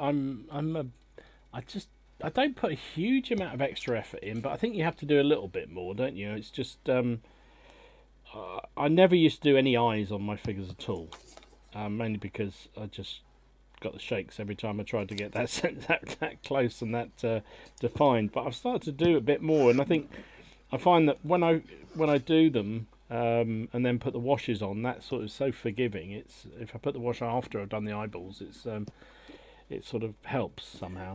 I think you have to put a bit more effort in on the face, but I don't do multiple layers of washes, and I see some people do them and they literally spend days just doing one face, and I won't go that far. Don't do days on the figure. The only reason I ask is that last week when I was digging at all my War Machine stuff, I was going through several bits boxes and I found a bunch of some were Games Workshop and some were just other sort of fantasy bits and pieces. I'd painted, it's got to be crikey 15, 16 years ago, and I was struck by how well I could paint faces back then. Whereas now it's one thing I struggle with. I'm really crap at painting flesh. So it's just something you, I don't know. Are there any other parts of painting or modeling that you think you've sort of regressed at? I definitely am not as good a face painter as I was sort of early late 20s, early 20s. What you find though as well, Steve, is those models, they probably have bigger faces compared to the World War II stuff you've got now, so you can see it a bit better and you can see defined looks a bit better, because I'm finding it really hard with these archers to get where get a small enough amount on the tip of the brush. Tell you what though, these brushes have helped out. They're Red Stable Kolinsky ones. They're really cheap as well from our MC models. Get them online. But I have found having a good tip on a brush for painting faces is definitely the way to go. And I don't know what you guys think as well when it comes to good tips, but I was using the same brush for metallics as I was like my normal base coat painting. I've stopped doing that now. I don't use metallics on this Kalinsky brush. I use it on the older brush, and I've noticed my tips are staying better longer, and I don't know why that is. I don't know why that is. But my pet hate is round helmets, like round chin straps and picking out straps. Yeah. That's it. That I can't stand doing. It's just winds me up because I miss so many of them, and I end up thinking I need to go back over them and do them again because it does make a difference if you've got a neat painted thing, because your eyes are drawn to the face area as well, which is even more annoying. I wish they weren't, but they are. But like now, I put too much paint on my bloody brush. Then it's like, oh, you bastard! I'm just thinking. That's interesting. So, do the rest of you have different brush for different paints? I have different brushes for different things I'm painting, not different paints that I'm using. Right. Yeah. Yeah, I mean that's logical because if it's something fine, really detailed, you'll have a much more detailed brush for that or what have you. But, I mean... Yeah. But I guess I'm trying to think if there's anything. Oh no, I have anything that I'm using. I have a sort of a different brush. I guess when I'm using the like inks, I tend to use a different brush for those. I try to keep those like quite small, and because I only use inks when I'm like doing it sort of fine lining things. So I have quite a small pointy brush for those, which I barely ever use. But apart from that, no, it's all just more or less the same. Yeah, but I just found it was destroying brushes, like using it for the contrast and then trying to use it for something else. I was just now I've put a set brush to each task because my brushes seem to be lasting longer, so I haven't lost the point on this this brush yet, which is quite rare. The amount of models I've been painting, I would have presumed to have lost the tip on it. It's an interesting one when you think about it. I have to do some testing with it, I'm gonna check what they're saying here because I think people are getting upset with licking the brushes again. Yeah. I said I can't. Oh, okay. So so they can't unsee all the brush licking, and they don't understand why. Or they're gonna hang on. So GP says, should we start a drinking game? When one of them licks the brush, someone takes a drink, or they're gonna be pissed by 8:45. or that we have to dip our brushes in whiskey before we lick them. Oh no, I like that idea. That's good. That's quite good. I'm up for that one. God alive. I'd be flailing around. Are we the only brush lickers then? No, everyone I know who paints licks their brushes. Yeah, everyone I know. Yeah, definitely. Definitely. I'll get a good point on it. Yeah. That's what it's all about. I've got to shout modelling for advantage here. Who's just popped in and say hello? Who just said the 100-Year War ends because the French paid off Edward IV, and then he's finished with my favourite saying, which is just simply England's greatest king. And I have to agree, and he's the only other person I've ever heard say that. So I need him to say that. So yes, I agree. Thank you. The Kaiser's got in every chat. He's over here as well, so putting in great points as well. John Crome says, hi all, on the point of painting, your eyesight changes over the course of a few years. Yes, that's true. Definitely does. Although I have to say, in all honesty, I think I paint a hell of a lot better now than I did 20 years ago. But that's practice more than anything else. And also, I think to actually get some of them glasses. I am getting tempted to get some of them zoomy in glass, especially for faces. I am getting tempted to do it. Maybe a Christmas present idea. There we go. Filthy habit. Maintain your brush points with water. No, whiskey. I think it's the way to go. I'm sure whiskey is whiskey, the way to go. go. I like that. You know what would be really funny is if we found out that actually it improved, brush longevity. That would be quite interesting. Just won't improve your painting skill. You're trying to paint eyes. And you Can imagine. Good. We'll see how that stream goes. Now, have you ever done that? Yeah. And I think I have done it before now, where you've had a few jars and maybe later at night decided, I'll have a bit of a paint, and then you come down the next day and see what you've done, and you think, oh, what did I do? Yeah. Not good. The only time I've ever really done that, but it wasn't painting. me and Ian had been. He'd come over and we just had I don't know what we'd been drinking. Got about 11 o'clock and we thought we'd have a bit of an old guitar jam. And then I realised that my guitar skills go from moderate to dog shit after about 4 beers. My hand-to-eye coordination was just so bad, so I wouldn't even attempt painting. Guitar was enough for me. Painting would be right out. I don't know. I'd probably end up in A&E if I'm being completely honest. Yeah. Love it. Oh God, I'm gonna have to do command base for that. I've heard of people who get absolutely paralytic, and then next thing they know, there's a whole load of elephants appear in their under the doormat. I mean, you know, apparently. I've heard about this. I've heard about this as well.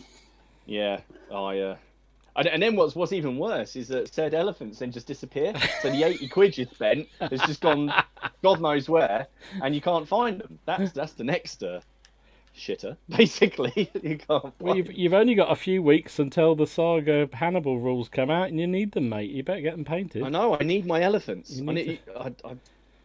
Can someone help hunting for Martin's elephants? Where I thought they were, they aren't.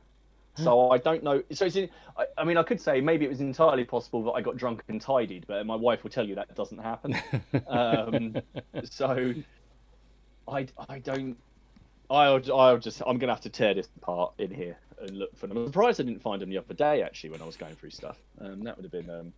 So someone has very simply said, "All right then, Brushlick Brigade Whiskey Night, Monday the 31st of August." I'm on for that. Fair enough. That's bank holiday as well. It is. So don't even. Oh, you do have to get up for work the next day, don't you? Shit. Am I on call? Does it matter? Does it matter? You're just a tad. I don't think I am, but I'll have to check. You'll be better at fixing broadband when you're pissed, won't you? I mean, everyone. Yeah. I mean, what could possibly go wrong? The driving aspect. Oh yeah, that's true. Oh, yeah, I don't think I am on call, but I'll have to check. But no, it should be all right. I'm sure. Love it. I'm sure Laura will be super duperly happy. Hello, love. You're right.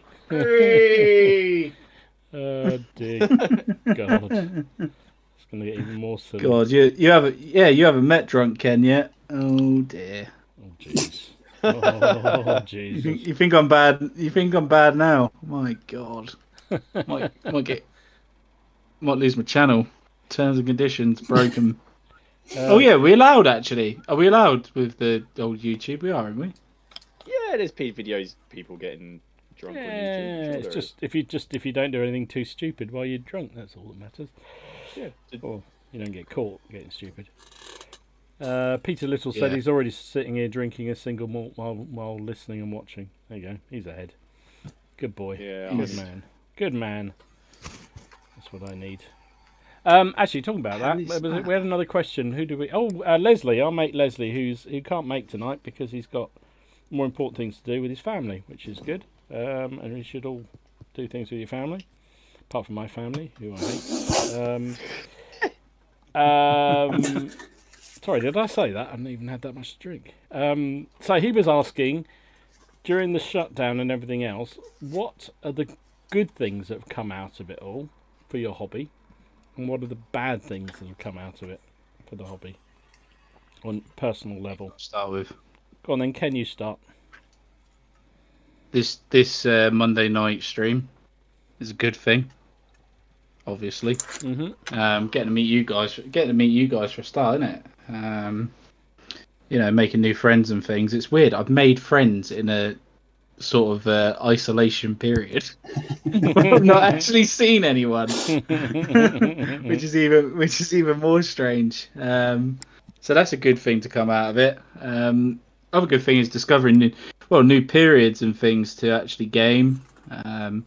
It's like medievals. I wouldn't have discovered medievals if it weren't for you guys. I wouldn't have bought those 6 mils finally. Is that a good or a bad thing? Yeah. No, it's a good thing. I've wanted to game 6 mil for ages, properly. because I just like the idea of massive battles. That's just literally the reason for it. And I think the challenge that I'm going to have within the next 10 years is I do want to do a 1-for-1 scale of Waterloo. So the only way to do that is in 6mm. Yep, that's for sure. So because I ain't doing it in 28mm for a start. So Ken, why did you start with ECW then? If you're going to play Napoleonics 1-to-1? ACW. Yeah. Because I want to do Napoleonics 28mm. Oh, I do want to do Napoleon. Okay. I do want to do in 28mm. I do want to do black powder in 28mm. Just because I've seen Martin's stuff and it looks phenomenal. Your stuff looks awesome, dude. Seriously, it's really made me want to do it.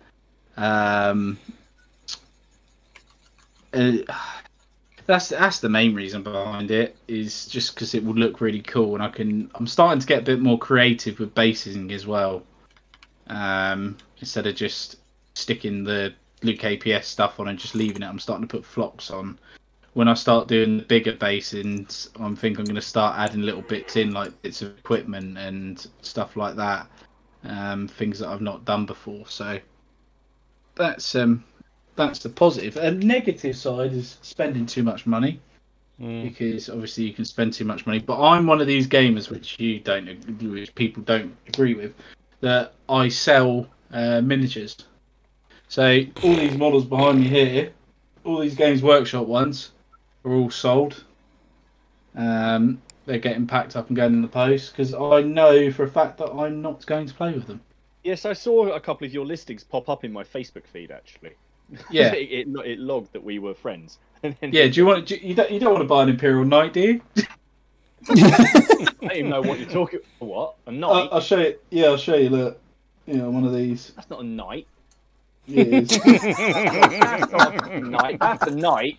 Apparently, this is an Imperial Knight Warden, which Right. is magnetised. He's magnetised with his missile launchers. Just to give you a rough scale of him, so this is a 28mm Perry. Yeah. And that's the Knight. So that's how big that is. Jesus. He's for sale if you're interested. He's the only one that's not sold yet. I'll think about it. Actually, I'll think about it and then not look at it when I'm drunk. Good plan. Yeah. But I've kept my Lord of the Rings. They've stayed. My Lord of the Rings stuff has stayed. I'm not getting rid of that. But my actual Warhammer, I've kept one army, and the one army I've kept is the Orcs, because I think they're quite fun and flavoursome. If I'm ever going to get back into it, I've got 100% completed army to play with. And while I'm at it, I'm just remembering to go back over this, because I've chipped some of the bloody metal. And that's another thing I will recommend to anybody. Don't buy these bloody Games Workshop carry cases. They're an absolute nightmare for metal miniatures and chipping. Absolute bloody nightmare. No, they are, mate. Honestly, it's not even a joke. They are. You want to get cases where you've got individual slots. That's a tip for people. If you ever buy casing, make sure each model has its own individual compartment, because you just get chipping otherwise. And it really, even with varnishing, it really is annoying. But anyhow, sorry, I'm just rambling on here. Yeah. Can I just say that it's Nick Games that said you need to wear a jester's hat, and every time you speak on the stream, the bells will jingle.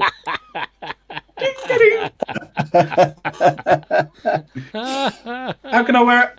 I have a jester. Oh, I'm the king, so I can't be my own jester. But yeah, no, that would be quite funny. I love it, mate. I actually really like this. It's really happy with it, to be fair. Good. Don't get me wrong, it's not the best quality of hoodie. I wasn't expecting it to be coming from China, but it's just a unique pattern, isn't it? Do you know what I mean? And I'm sure whoever's bought another one, we're going to get to see that, and I'll be sat here in this, and they'll be sat here in that, and it should be interesting. I'll be happy. Oh, my lord. Yeah, then we've just got to get the other two to buy one. So, Steve, before this descends into complete farcical madness, what about you then? What's your takeaway from this? Has been good and not so good from the whole lockdown? I'll start with the crap thing. I'll just not be able to game. I miss playing bolt action. No, I miss playing against a human opponent.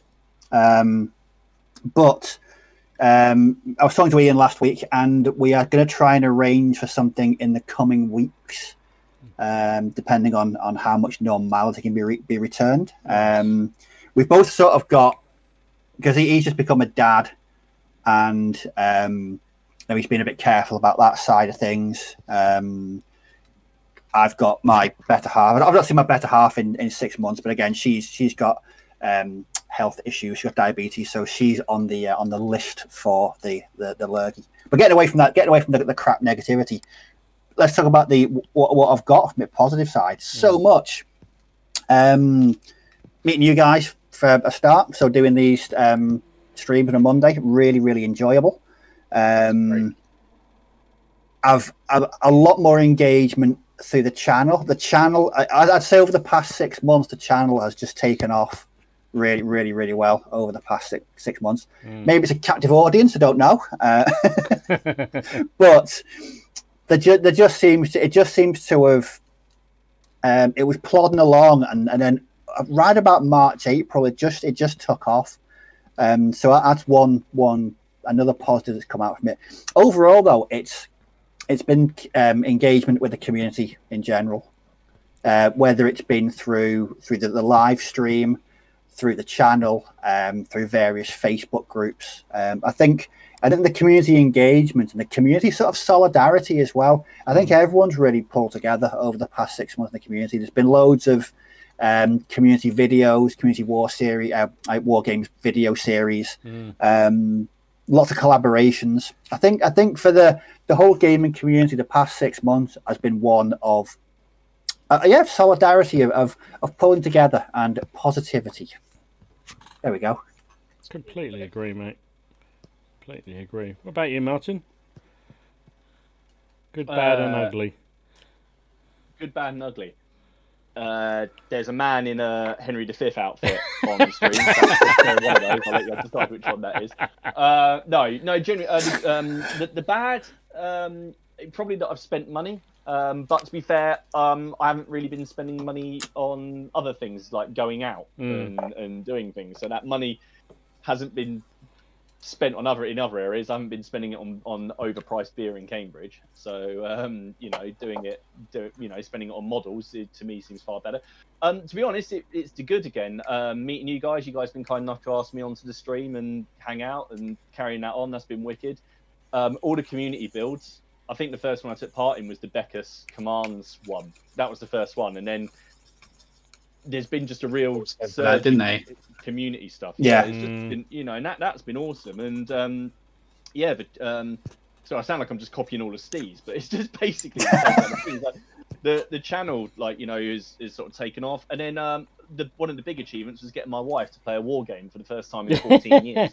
Yes. So the fact that she kicked the snot out of me doesn't matter. You've done what all men can't do, and I'm proud of that. And then the fact that she wanted to play another one, I think was even better.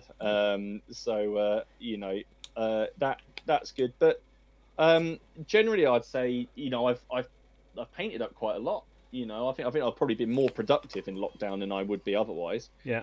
So and then you just realised that I enjoy doing this so much that I haven't got bored of it in lockdown. So it's just kind of affirmed my reaffirmed my your addiction to basically I know this is a good thing because I didn't sit there in lockdown bored out of my mind. No. Some people did, didn't they? So yeah, some people didn't know what to do. I have a friend who because he couldn't go out, bless him, his whole identity, he didn't know what to do with himself. He was just climbing the walls. He hated every second of it, whereas I was quite happy sitting away in here painting. Yeah. It's true though, isn't it? What about you, Dom, though? I echo everything you guys have said. I'm not going to repeat it all because I completely agree. I think the whole community stuff has just been brilliant, and it'd be wrong to say I've thoroughly enjoyed it, but I kind of have in some ways. You know what I mean? It's been great. And I don't know, the bad stuff, I think the bit I've missed is actually the Wargaming Club. It's funny, we were discussing this as a club the other day, and I'm going to the dirty laundry, but they're talking about potentially opening up again, but under quite strict conditions, and mostly sort of stopping you from playing multiplayer games. And that's the bit I miss, because I can play. I'm fortunate at the moment. I'm playing almost 2 games a week, which is more than I used to before the lockdown. But it's a one-on-one basis, or maybe 2 people on one side and 1 on the other. But when you come down the club and you sort of have 3 or 4 people, playing against each other on a big game, that was great fun, and I really enjoyed that. So I missed that, and I will miss that if that doesn't restart, and I don't think it will do anytime soon, judging by what's been suggested. So that's a bit bad for me, but yeah, I don't think I've spent any more than I would normally do. Maybe I have, because I've painted more, so that's encouraging more to buy more. But I've enjoyed all this interaction and stuff, and it's been great. The community's brilliant. I have to say, it does reaffirm how much fun people are, and just sort of getting on with your hobby and having a right laugh about it is so important for your well-being, without getting too deep in the whole thing. But I just think it's been brilliant, and I agree. When we do finally get the chance to all meet up, it'd be great. It'd be great to meet up somewhere, go and have a few beers. Getting a hug from me, mate. Oh bloody hell! Can I change my mind? It'll be bloody shit to get out of here, and I don't really want to go anywhere. Do you know, the one thing I did think about, and this is just me talking off the cuff really, but I thought it'd be great once this is all over to sort of have a community get together, say in Nottingham or something, where it's nice and central, where Wargaming Central, hire out that big room where Warlords do their stuff, and just have all the community meet up. I thought you were going to say where the Perrys live, because that would be particularly nice. Well, I was thinking, I think we could go up the night before, do that, and then meet up with everyone else, and do all that anyway. But yeah, I thought that'd be great to sort of everyone meet up at that big hall that they have by the Warlord's place, and just all meet up and play games. Just sort of say hi to everybody face to face. But it's probably going to be easier at a convention more than anything else, though. But yeah, it'd be good to play games for a whole weekend, wouldn't it? Just like book a Airbnb somewhere and just have the whole weekend and forget about the world. Yeah, I know it sounds bad, but forget about the family for the weekend, maybe. Like, leave her at home. I think that's the point, though, isn't it? With this whole thing, is the ability to forget about the world. Is just for a few hours, whether that's in the evening playing a game, or whether it's doing this or listening to other people's streams. I mean, I listen to loads of other people's streams too, and it's just that ability to disconnect from all the crap that's going on in the world. It's great. Don't worry about everything. Just chill in it. Yeah. That's one question my sort of non-gaming, non-painting friends ask me. Don't you get bored? I'm like, no. Never. In fact, I'm kind of the opposite. When I'm painting, I'm thinking of things that I want to be doing in addition to what I'm already doing. Yes, I'm the same. So thinking of things that I'm painting something, but I could be painting something else. But no, I can honestly say, and I think having the channel has certainly helped this, is that I can't remember the last time I generally thought, oh bloody hell, I'm bored. I literally cannot remember the last time I even thought like that. I'm with you. Oh my god, I'll get this painted. Yeah. But then that's my own fault. But I'm learning to ease up a bit. But yeah, you're right. Board wise, you can't get bored doing this, can you? Nah. No. There's too much to do. There's always too much to do. Too many figures. Because I don't know about you lot, but there is. But I always think about the end goal. So I'm thinking about like all these archers when they're based, and I can just line them all up and just look at them and be like, and have men at arms in the center, and just be like, that is freaking awesome. That looks so good. It's like I'm teasing myself because I've got my painted miniatures sat at the back there, ready for the next lot to join the line. Yeah. Oh, it's like. But that's the whole fun of it, isn't it? Motivation, it's just waiting for them to finish, and then you can use them, or you can put them in the cabinet alongside the other, or in the boxes alongside the others, and you just know they're done and ready to play with. And yeah, I mean, if this went on forever and you couldn't get that many games in, that would change things, right? You know, that would change the whole Yeah. conversation. But you know, No, assumption exactly. that it will change at some point, and we'll get some sort of normality back, and we can get out. And I've play started to games. go along the line as, even if it's a couple of years, if this is like this next Christmas and then after next Christmas it ends, okay, I can deal with that. Yeah. But I think the world's going to go back to a normal state at some point, and I don't know what will happen. But look at the Spanish flu, innit? Just look at that, and they didn't have the technology, so I can see the world going back to a state of normality. Yeah. It's going to have to. You know, we can't live like sheep forever. No. Nope. Can I ask you? So I've been asked by Damn Jones. This is completely off topic, but I'm going to forget to ask. I don't know why he wants me to ask this. He said, "Can I ask the other guys if I look like Viggo Mortensen from 2004 because he thinks it's uncanny?" I don't know if he's taking the mic. Viggo Mortensen. He means Aragorn. Oh, yes. I don't see it. I don't think it's uncanny. Vigo from the Ghostbusters. The Ghostbusters. Yeah, Vigo, the bloody painting in Ghostbusters 2. Painting guy. Oh, what the decrepit old man? Yeah, okay. Yeah. Yeah. That's what I thought you meant. Yeah. No, well, No, can't see that one, Martin.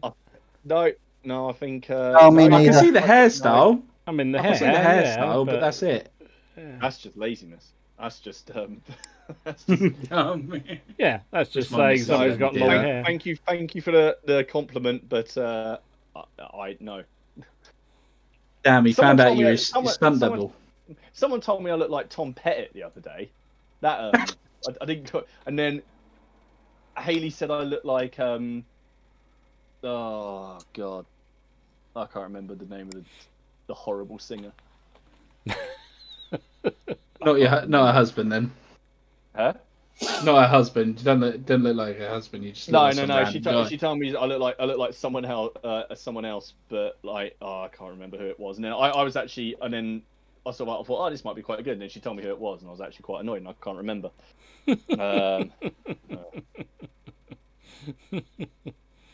I'm hopeless with all those kind of references because I don't know who any of them are. Because I pay no attention to any I'm of the the same. celebrity stuff at all. I'm just detached from popular culture. It's hopeless. You like your metal, don't you, Steve? I've seen your the stuff you post on Facebook. You're quite into your metal, aren't you? Oh yes, very much so. Good. Good. Steve equals good. Brilliant. No, Yeah. what I do normally if I'm having a long painting session, I just generally pop on Facebook what I'm listening to, because most of my friends are of the metalhead persuasion as well. So, But I thought it was compulsory if you're Stuff, into innit? metal stuff to be into the whole fantasy stuff instead of your Second World War. I thought that went with the territory. Yeah, I thought you meant to go down the Games Workshop line, Steve. Where's your Bretonians, mate? Oh, there's a whole new set of bands that go the World War II route now. yes. Okay, Martin. What's your favourite World War II based metal band? Metal? I'd probably say, well, I really like Sabaton for my sort of heavy metal to do with warfare, but there's a band called Raubtier. Is it Raubtier? Raubtier? They're they're a new one on me. they're quite good. I quite enjoyed seeing them live. So, yeah. Well, of course, if you want to go old school, you can always talk about Slayer because they did a lot of World War II stuff. Sorry, I'm going to. Oh yes. The other two look really confused. Friggin' clue what you're going on about. I think for pure World War II based, I'd probably say Panzerchrist. Yes, That sounds it. I have actually heard some bands. There's an album called Soul Collector. I think there might be a T-72 on the album cover. Right. And one of the songs in the album's called Panzer Grenadier. My God. Oh my God, that's brilliant. Oops, which way around does this arm go? I'll tell you what though, before we link up or finish, sorry, I was going to ask you guys. Obviously, for the first time, I did a video game video on my channel. I don't expect any of you have watched it all the way through or anything like that. But no. Honestly, what do you guys think? Because obviously, you know, sometimes I just thought, because obviously I'm not playing Grand Theft Auto or something that's nothing to do with what I'm doing at the time. Obviously, it's history related and it's during the 100 Years' War.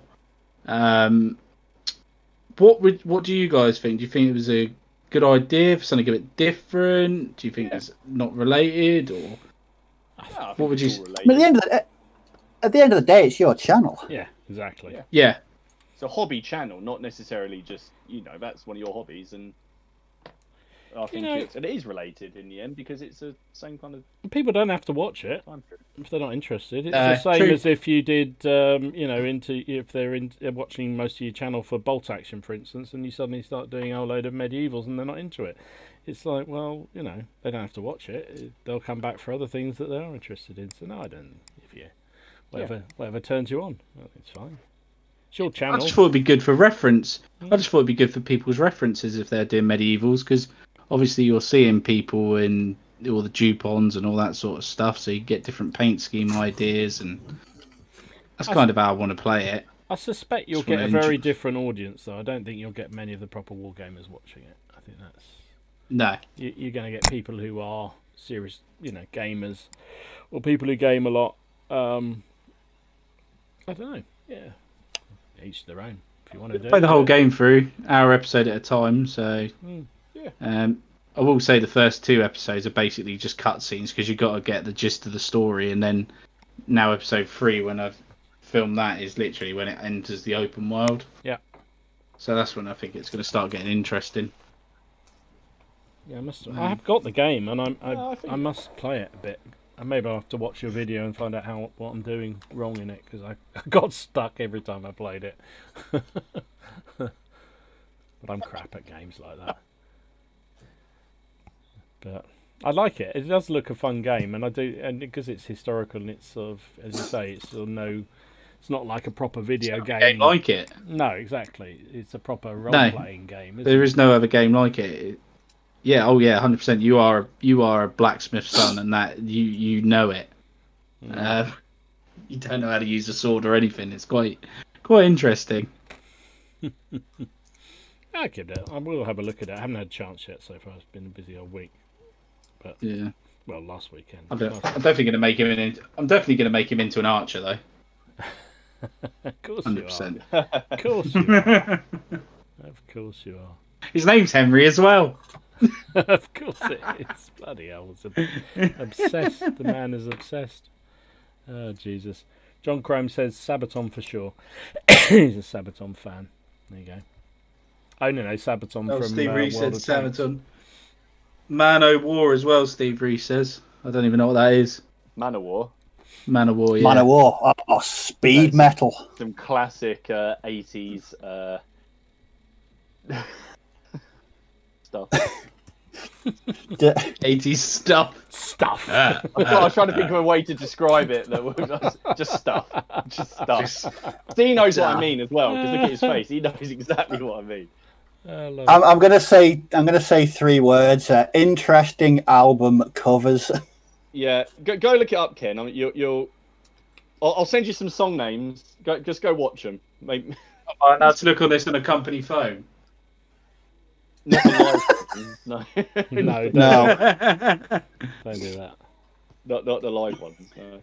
Oh my God. Okay, I'll check on the PC then. At least I know.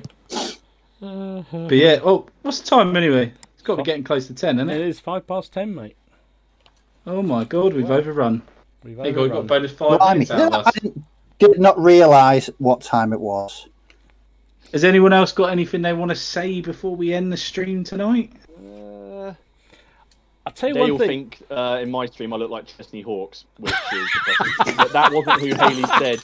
That wasn't who Haley said. So that's thanks for that. That's brilliant. Now that I can see. All right, yeah, great. Right, the beard's coming back next week. I love it. No, I guess I was just going to say that hopefully in the next couple of weeks, I was going to do a stream or a pre-video where we talk about history. If any of you chaps want to join in, Definitely. And we're going to basically, rather than it just be sort of like a dull talk, we'll pick a couple of subjects each and basically have a discussion about it. But keep it light, have some drinks, and see what happens. And maybe it will be that we never do it again. I'll see what happens. I want to see what drunk Ken thinks of 15th century politics. Oh, God. Oh no! Burn the heretic. Oh my God! The Stugmaster says he wants to too. Yeah. I'll put my 15th century head on. How does that sound? Bloody hell! Well, you've already got your hoodie on, so. Yeah, exactly. Yeah. Well, I'm gonna try 100 Years War. I'm gonna do some more research on it. So, I'll try and talk about the 100 Years War because, like I say, I'm pretty into it now. I'll tell you one thing, before we do go, just to recommend to people. I've said before, I think, about recommending the History Hits TV channel. Dan Snow does. I was watching this morning when I was having me cornflakes. He did a video about the Chindits. You'll be interested in this one, Steve. Really, really interesting about, but it was more around the whole the Burmese. I forget which the tribe was. The particular Burmese tribe that helped the British against the Japanese during that war, that period of the war, and it was about a group of a charity that goes back to find all these old veterans to help them out. Because basically the Brits did the classic Brit thing where they exploited them and then just walked away and left them with nothing at the end of it, and they all kind of paid a terrible price. Anyway, that going into a little bitter thing, but it's a fabulous watch. If you get a chance to look at it, have a look at it. It's a really interesting program. I'll have to check that out. Really, really interesting. Quite harrowing as well. But they go around the little jungle finding all these, and they're all in their 90s, right? These guys, and they all fought for England, and they all start singing "God Save the Queen" and all this kind of stuff. It's quite moving and quite sad as well because they so loved the British Empire, and they've been abandoned. And they've been abandoned. And this charity was just going back, and there was a guy. It was one of these old boys who had gallstones, and they would just sort of. They gave him some money to go and have treatment for gallstones, and it was like you think you think this whole world had just been solved in one thing. But it was a well worth a watch. I've mentioned Dan Snow's stuff on there. It's really, really good. Thoroughly recommend. They do some brilliant stuff. I think they did something on Bosworth. I haven't watched that yet. Anyway, by the by. So it is 10 past. You're going to do the wrap up, Ken? Yeah.